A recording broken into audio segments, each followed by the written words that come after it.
Hola, ¿cómo están? Mi nombre es el enfermero Giovanni. Espero se encuentren bien todos ustedes y sus seres queridos. Este es un podcast semanal de todos los martes. Están pendientes de todo el contenido, información y capacitación. Bienvenidos.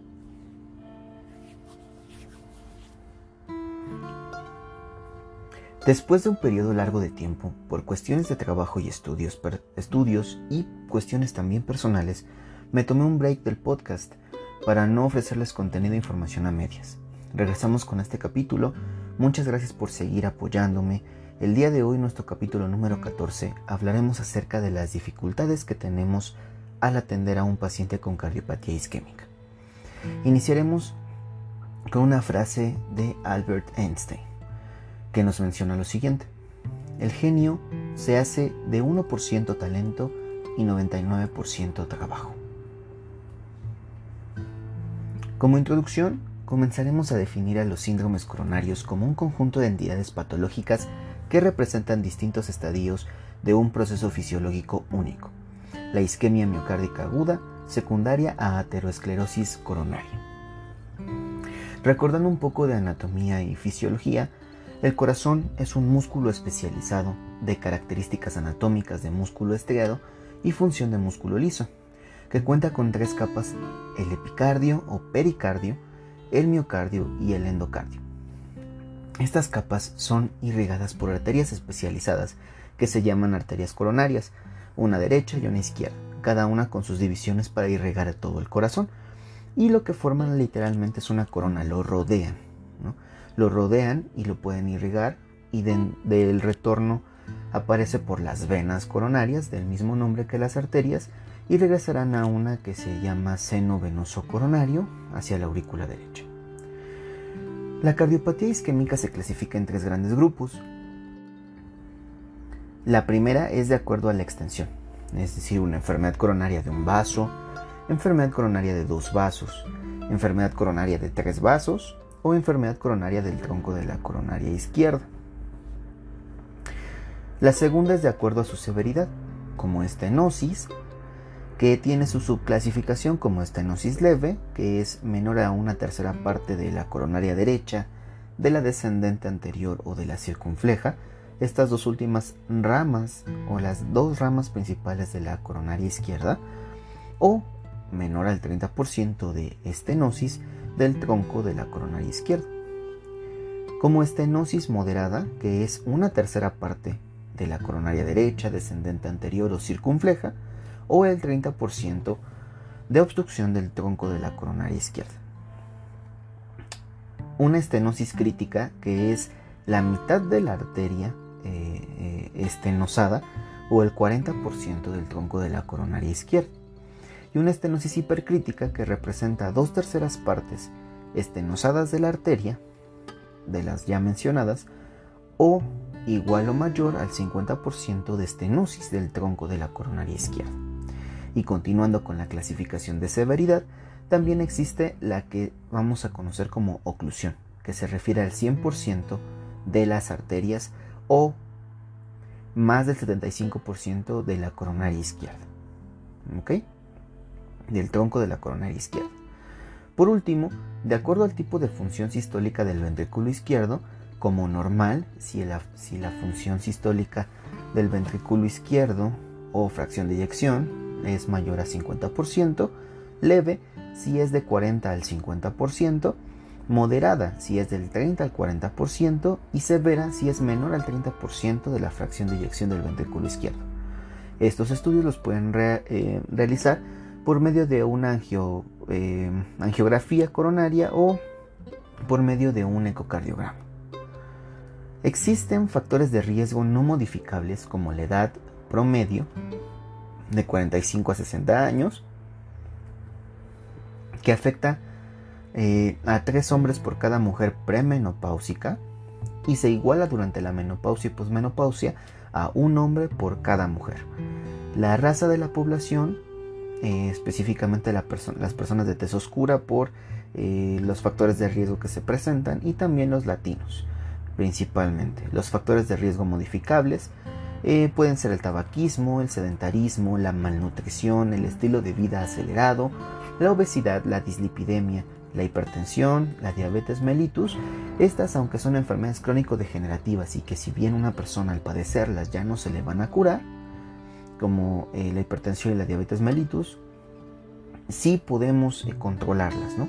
Y un buen control de estas enfermedades nos va a evitar que cumplan como factor de riesgo para que los pacientes se puedan infartar. También personas con personalidad de tipo A son aquellas personas con características psicológicas hostiles, impacientes, rápidos, competitivos, que en sus relaciones interpersonales son dominantes, son tensos, son agresivos, son problemáticos, que se ven manifestado por aumento de la frecuencia cardíaca, cefalea constante, halitosis, o sea, imagínense, pueden llegar a causar hasta problemas con el aliento, ¿no? Diaforesis, disneico, cuando se empieza a acelerar esta persona, ¿ok? Para diagnosticar la cardiopatía isquémica o el síndrome coronario isquémico, podemos guiarnos por 3 componentes clásicos, que son las enzimas cardíacas, el electrocardiograma de al menos 12 derivaciones y la clínica del paciente. De las enzimas cardíacas vamos a valorar,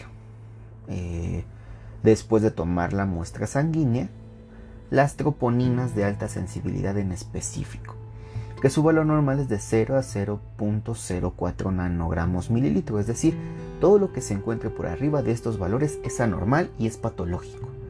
Y estas enzimas de alta sensibilidad nos van a permitir dar un diagnóstico exacto. ¿El paciente se está infartando o no se está infartando? ¿Okay? El electrocardiograma, aunque sea más complicado poder hablarles de este tema por el podcast, porque no nos estamos viendo, ni están viendo una pantalla, ni una imagen de un electro, vamos a imaginarnos un electrocardiograma de 12 derivaciones con un D2 largo. Existe un componente que se llama segmento ST, y la unión de la S con la línea isoeléctrica que encamina a la aparición de la onda T la vamos a denominar como punto J. Ese punto J es el que en algunos casos, cuando el corazón está sufriendo el infarto, se eleva, y así lo denominamos infarto de miocardio con elevación del segmento ST. En algunas ocasiones no se inmuta y en otras desciende del nivel de la línea isoeléctrica normal del electrocardiograma. Esos vamos a hacer infarto agudo al miocardio sin elevación del segmento ST. ¿Okay? La elevación del segmento ST sí es bien importante. Cuando un segmento ST se eleva y el paciente tiene tanto la clínica que la vamos a mencionar a continuación como enzimas positivas, entonces vamos a actuar de inmediato. Es una emergencia. Este paciente no puede esperar. El hecho de que se eleve el segmento ST nos está hablando que no solamente se está infartando la primera parte del miocardio o la última parte del miocardio, sino que se está infartando todo el miocardio, ¿no? Todo el músculo cardíaco, y es el que le da la función de bomba al corazón. Entonces, si esa parte se infarta y se muere sin que nosotros le tratemos de recuperar lo más posible al paciente, entonces vamos a tener complicaciones graves. ¿Ok? Bueno, y por medio de la clínica, dirigiéndonos a signos y síntomas del paciente, este llega con dolor precordial, llega también con ese dolor precordial que es de características opresivas, que puede o no irradiarse, es decir, empezar en la región precordial, pero avanzar, ¿no? Poco a poco ir avanzando hacia alguna de las extremidades superiores. En los hombres es más común del lado izquierdo, en las mujeres es más común del lado derecho. También puede irradiarse hacia la mandíbula, hacia los omóplatos o también hacia el epigastrio. Puede sentir el paciente pesadez en la parte superior del tórax, también en las extremidades, si es que estas llegan a presentar el dolor o entumecimiento. Puede llegar a presentar en ocasiones mareo, náuseas, palidez, sensación de indigestión, debilidad, taquicardia o bradicardia, con o sin dificultad para respirar, estertores si el infarto causa congestión pulmonar, diaforesis. Así el paciente también puede presentar el famoso signo de garra, ¿no? Esa mano que se oprime el pecho con los dedos tocando la parte del pecho, haciendo una presión considerable. Eso es signo de garra. Alteraciones visuales también, por ejemplo, empiezan a ver como nublado o fosfenos, ¿no? También alteraciones del habla o de la función motora, es decir, a veces no pueden articular las palabras como ellos quieren, o también no pueden moverse con la libertad que ellos quisieran.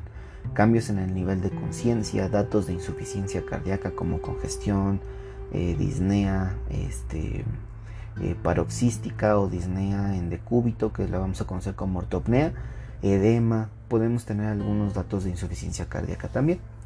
Los síndromes coronarios se dividen en dos grandes grupos, que actualmente se está modificando esta nomenclatura, aunque la seguiremos utilizando en este podcast, ya que los expertos aún no se deciden para poder determinar si se va a quedar de una o de otra forma. ¿Esto por qué? Les explico rapidísimo, de acuerdo a lo que les mencioné en la parte de arriba, en este podcast, o en la parte anterior más bien, donde les menciono que hay una clasificación acerca de el SICA, ¿no? La cardiopatía isquémica. Hay algunos autores que la manejan ya como cardiopatía isquémica y algunos que la siguen manejando como síndrome isquémico coronario agudo.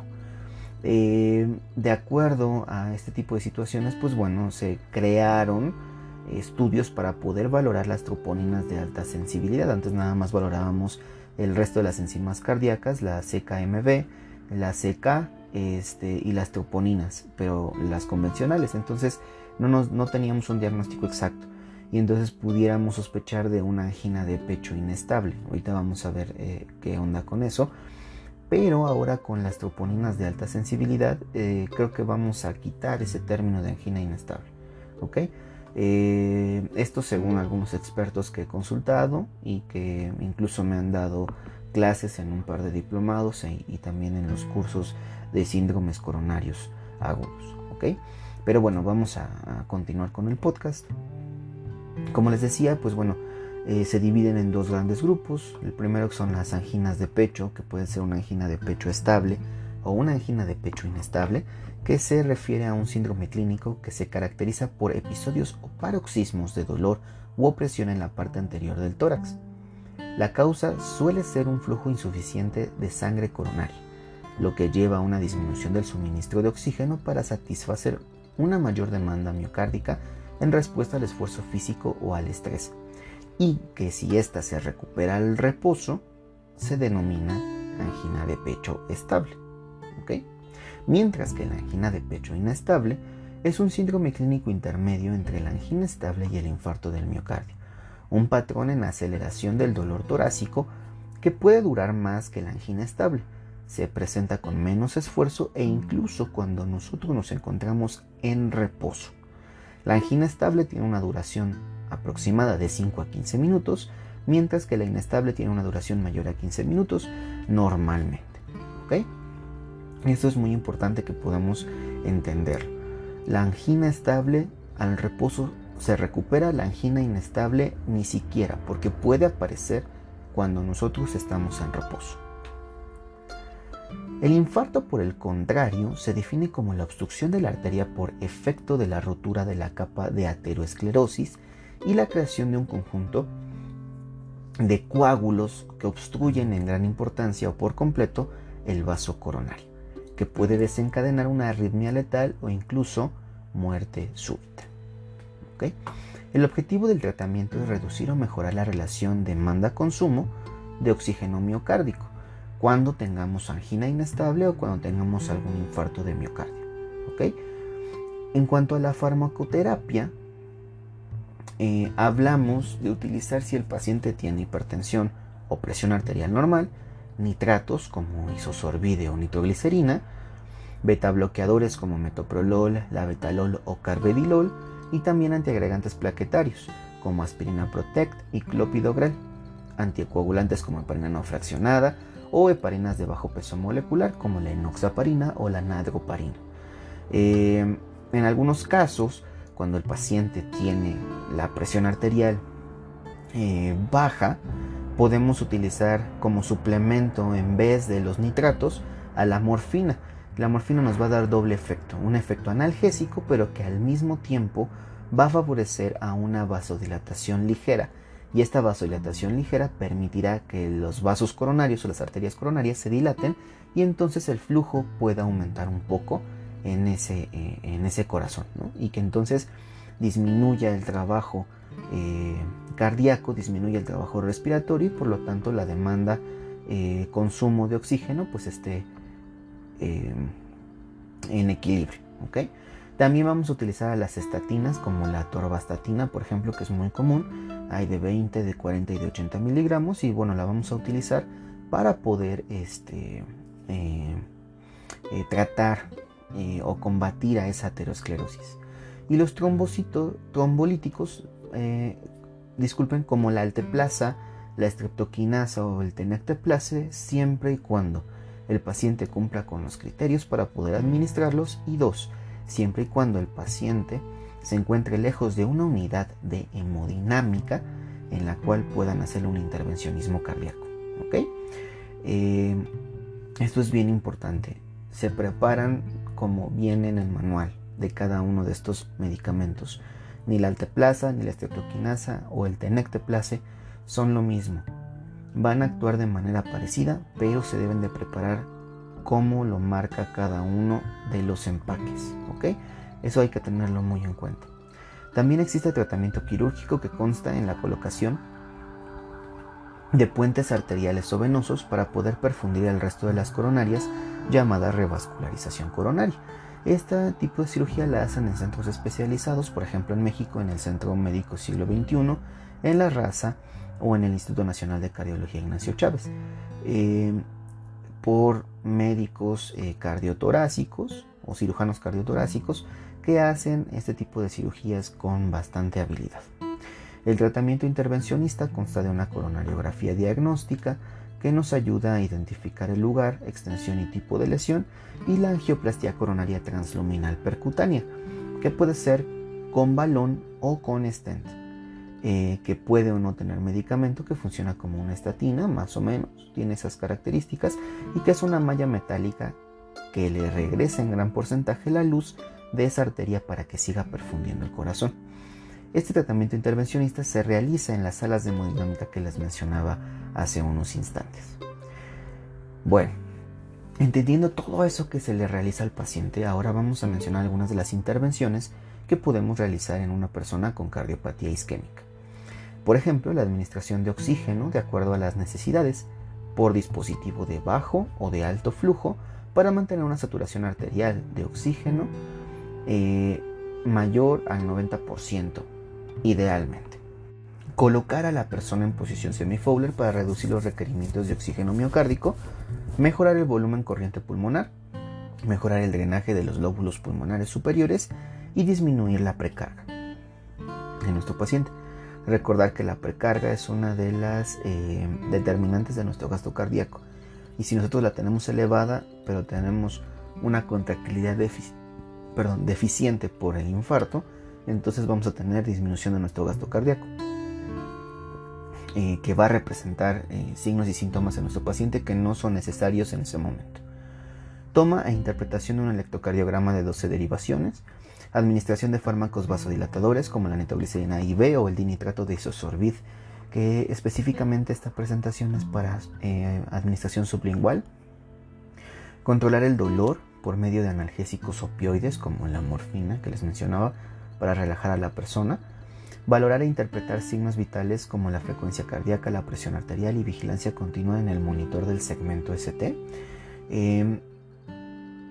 Todo esto para favorecer que nuestro paciente vaya mejorando y que no detectemos cambios agresivos, ¿no? en el segmento ST, en cualquiera de las derivaciones que pueda monitorizar nuestro monitor continuo, y evitar que se nos vuelva a reinfartar, ¿ok?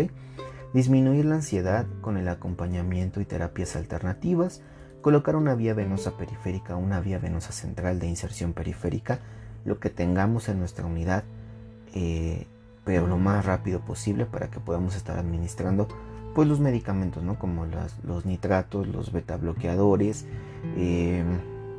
o algún otro medicamento que necesitemos administrar IV. Colocar una sonda vesical y dejar la derivación, ¿sí? Se coloca la sonda vesical con la bolsa colectora y entonces estamos monitorizando también el volumen urinario, y esto nos determinará que también sigue funcionando nuestro corazón, para que siga perfundiendo a los riñones, ¿no? Y si los riñones tienen menos de 0.5 mililitros kilogramo hora durante un periodo importante, pues estamos viendo que al parecer no está perfundiendo bien a nuestros riñones, ¿ok? Si el paciente está en estado crítico, colocar una línea arterial y monitorizar la presión arterial continua de forma invasiva, y de ahí la podemos corroborar cada 3, cada 4 horas con una presión no invasiva para saber realmente esos valores no tengan muchas diferencias, ¿no? Y corroborar que la línea arterial pues está completamente funcional. Si es necesario, colocar y manejar y controlar el balón intraaórtico de contrapulsación en la modalidad que lo requiera el paciente. Si él ya cuenta con una arritmia base, bueno, como la FA, por ejemplo, colocarlo en FA. Si tiene ritmo sinusal, bueno, colocar que el inflado y el desinflado sean correctos, ¿no? De acuerdo al ritmo de nuestro paciente. Y valorar siempre que nuestras ondas dícrotas estén contrapulsando, ¿no? O sea, que el balón esté asistiendo en ese momento de la manera adecuada. Si dejamos 1-1, 2-1 o 4-1, principalmente, ya el hecho de dejarlo 8-1 pues prácticamente es para el destete. Pero bueno, así es como nos vamos a ir guiando. Si es necesario, asistir en la colocación de una cánula orotraqueal y manejo de la vía aérea avanzada, ¿no? En la ventilación mecánica invasiva básicamente, y preparación física del paciente para tratamiento intervencionista si lo requiere en ese momento. Y si contamos con una sala de hemodinámica, pues bueno, lo que tenemos que hacer es una que consta, bueno, en hacer un baño rapidísimo, de preferencia con jabón que contenga clorhexidina, y una tricotomía en las, bueno, si el paciente es muy velludo de los brazos, pues hacerle la tricotomía alrededor de la arteria radial derecha principalmente, y también hacer la tricotomía en las ingles, porque pueden llegar a tener complicaciones para avanzar los catéteres por vía radial, y entonces utilizarán las arterias femorales, ¿no? Y pues para mantener limpia la zona, o lo más limpia posible, pues bueno, hay que hacer una tricotomía de la zona de las ingles y la pelvis, ¿vale? Preparación de medicamentos especiales, si es que vamos a utilizar fibrinolíticos porque no hay una sala de intervencionismo y el paciente cumple con los criterios, pues bueno, prepararlos de la manera adecuada. ¿Se acuerdan? Les mencioné que cada uno de estos medicamentos tiene ciertas cualidades para ser preparado y ser administrado, entonces es importante que las conozcamos para que puedan ser aplicadas, ¿ok? Esas son algunas de las intervenciones que nosotros podemos realizar con un paciente que viene en un infarto al miocardio o con una angina de pecho inestable, ¿vale? Pues espero que les haya gustado mucho el podcast del día de hoy. Hasta aquí lo vamos a dejar. Sigan con nosotros en redes y en las plataformas de podcast más escuchadas como Spotify, Google Podcast, Apple Podcast, Anchor y algunas otras aplicaciones. Aprovecho también de nuevo este tiempo que me ausenté, pues agradecer de todas maneras el apoyo que me siguen dando en la República Mexicana, también en Chile, Costa Rica, Argentina, Ecuador, Colombia, Estados Unidos, Alemania, España, Uruguay, que son algunos de los países donde me escuchan, y pues la verdad es que se siente bonito, se siente muy padre. De verdad, gracias por escucharme. También para comentarles que si quieren que hable de un tema en específico, pueden mandarme mensaje en redes sociales. En Twitter con el @Gio-Baruch, con Z, el Baruch, y o en Instagram, Facebook y Blogger también lo tenemos como Lo Bello de Ser Enfermero. Lo más pronto posible tocamos ese tema que ustedes quieran que yo pueda manejarles un poquito, o hablarles o darles mi opinión acerca de ese tema, pues bueno, lo podemos tocar lo más rápido posible, ¿vale? El siguiente capítulo, el número 15, hablaremos acerca de la insuficiencia cardíaca y la enfermería. Espero que se encuentren bien y nos escuchamos la siguiente semana. Gracias y hasta la próxima. Bye.